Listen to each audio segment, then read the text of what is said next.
कागज पर एक लकीर खींचती है और जमीन पर किसी की जिंदगी उजड़ भी जाती है। सीतामढ़ी के मजोरगंज में चला बुलडोजर सिर्फ ईंट पत्थर नहीं गिरा रहा है, बल्कि वहां भरोसा भी टूटा है, रोजी रोटी उजड़ी है और सिस्टम पर सवाल भी खड़े हो गए हैं। सवाल ये नहीं कि अतिक्रमण था या नहीं, सवाल ये है कि क्या इंसाफ सिर्फ मशीन की ताकत से ही होता है। नमस्कार, मैं फरीदा गजल और आप देख रहे हैं एक न्यूज़ 24। देखिए, बिहार के सीतामढ़ी जिले के मजोरगंज में जो कुछ हुआ है वह सिर्फ अतिक्रमण हटाने की कार्रवाई नहीं थी, बल्कि यह उस सिस्टम की तस्वीर है जिसमें कागज भारी पड़ जाता है और इंसान हल्का हो जाता है। प्रशासन का दावा है कि जमीन सरकारी थी और उस पर कब्जा अवैध था। नियमों के मुताबिक बुलडोजर चलाया भी गया है, लेकिन जमीन पर खड़े लोगों के लिए यह कोई अवैध ढांचा नहीं था, यह उनकी रोजी रोटी थी, बच्चों की पढ़ाई का सहारा था और पूरे परिवार की उम्मीद भी था। मजोरगंज में जिन दुकानों और घरों पर बुलडोजर चला है वे एक दो दिन में खड़े नहीं हुए थे। वहां कई लोग 20-30 साल से वहीं छोटी सी दुकान चला रहे थे।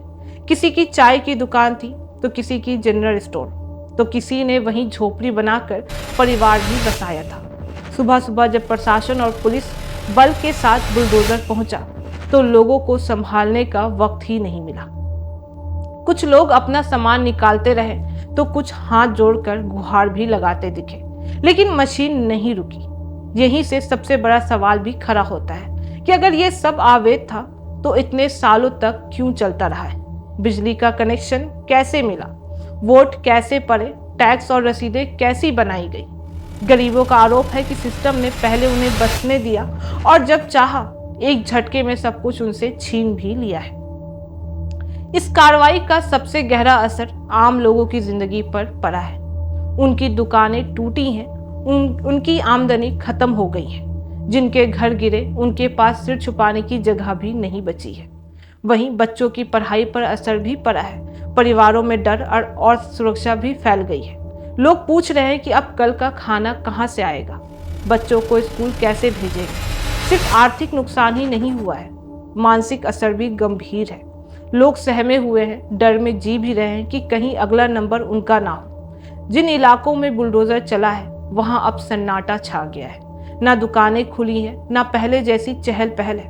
भरोसा पूरी तरह से टूट चुका है, क्योंकि बुलडोजर एक्शन को लेकर राजनीति भी गर्मा गई है। सरकार इसे कानून का पालन बता रही है, कह रही है कि अतिक्रमण हटाना जरूरी है, लेकिन विपक्ष सवाल भी उठा रहा है कि क्या कानून सिर्फ गरीबों के लिए है। बड़े बड़े अवैध निर्माण माफिया और रुसूखदार कैसे बच जाते हैं। कार्रवाई की मार ज्यादातर कमजोर तबके पर ही क्यों पड़ती है। असल मुद्दा यह नहीं है कि अतिक्रमण हटाना गलत है या सही। असल मुद्दा यह है कि तरीका क्या होना चाहिए। क्या बिना नोटिस, बिना पुनर्वास और बिना वैकल्पिक व्यवस्था के बुलडोजर चलाना इंसाफ है। क्या विकास का मतलब किसी की रोजी रोटी उजाड़ देना है। मजोरगंज की यह घटना ने पूरे बिहार के सामने एक आईना रख दिया है। लोग अब सिर्फ कार्रवाई नहीं, जवाब भी चाहते हैं। जवाब इस बात का कि क्या सरकार के पास गरीबों के लिए कोई योजना बनाई है। क्या अतिक्रमण हटाने से पहले उन्हें बसाने का इंतजाम भी किया गया था। आज मजोरगंज सिर्फ एक जगह का नाम नहीं रह गया है, बल्कि यह उस आम आदमी की कहानी भी बन गया है जो सिस्टम के सामने कमजोर पड़ गए हैं। सवाल अब भी हवा में तैर रहा है कि क्या कानून का राज वही है जहां इंसान से पहले बुलडोजर चलता है। इन सवालों के जवाब अभी बाकी हैं, लेकिन इतना तय है कि मजोरगंज में चला बुलडोजर सिर्फ जमीन नहीं साफ कर रहा है, बल्कि उसने बिहार की राजनीति और प्रशासन के सामने एक बड़ा आईना भी रख दिया है। बाकी इस मामले पे आपकी क्या राय है, आप हमें कमेंट करके जरूर बताएं। ऐसी तमाम खबरों के लिए देखते रहे एक न्यूज़ 24।